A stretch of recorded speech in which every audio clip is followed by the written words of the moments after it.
મિત્રો, પ્રકૃતિ રસ ઔષધિ ચેનલમાં આપનું સ્વાગત છે। આજે હું તમને ચિત્તા વિશે સમજાવવાનો છું। તો અગ્નિ, અગ્નિશિખા, સપ્તર્ષિ, શાર્દૂલ, ચિત્તાવર, ચિત્તા, ચિંગો, ચિત્રકમૂલ, ચિત્તિર આ તેના નામ છે। આ બુટ્ટી ભોજનને પચાવે છે। રૂખી, હલકી, ભૂખ વધારવાની, સપ્તધાતુઓનો અગ્નિ જાગૃત કરે છે। કડવી, ગરમ, રસાયણ, ત્વચારોગ સંગ્રહણી, બવાસીર, પેટના કીડા, યકૃત, પેટરોગ, ગરમ હોવાથી ચામડી પર તરત જ ઘા પડે છે।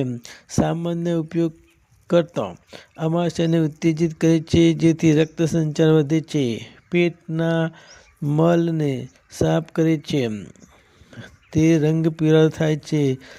પ્રસવ પછી ઉપયોગ કરતા બગાડ બહાર કાઢે છે, ઇન્દ્રિયોને ઉત્તેજિત કરે છે અને શરીરને સાફ બળ આપે છે। આ ત્રિદોષનાશક છે। જળમાં તીખા પીળા રંગનું તત્વ હોય છે।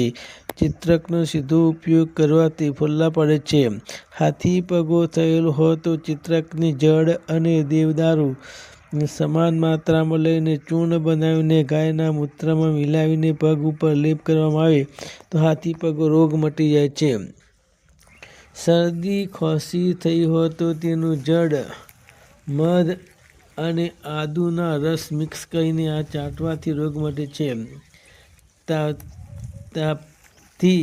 તાવથી અનાજ ન ભાવતું હોય તો સૂંઠ, કાળો મરી, પીપલ, ચિત્રકનો ઉકાળો કરીને પીવાથી રોગ મટે છે। આધા શીશી થાય તો ચિત્રક, પુષ્કરમૂળ અને સૂંઠનું ચૂર્ણ સાકર સાથે મિક્સ કરીને લેવાથી રોગ મટે છે। ગઠિયા રોગમાં ચિત્રકનું મૂળ પાવડરનો લેપ કરવાથી રોગ મટે છે।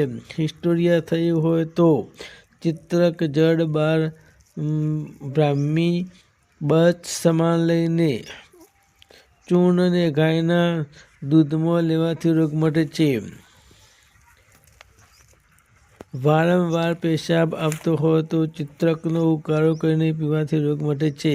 માસિક રક્તસ્રાવ આવતું ન હોય એટલે કે બંધ થઈ ગયું હોય તો ચિત્રક મૂળનો ઉકાળો કરીને પીવાથી ચાલુ થાય છે।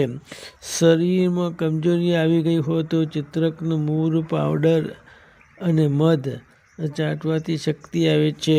શરીર પર સોજો થયેલો હોય તો ચિત્રકનું મૂળનું તેલથી માલિશ કરવાથી રોગ મટી જાય છે। લકવો કે જોડોનું દર્દ થતું હોય તો લાલ ચિત્રકનું જડનું તેલ બનાવીને માલિશ કરવાથી રોગ મટે છે।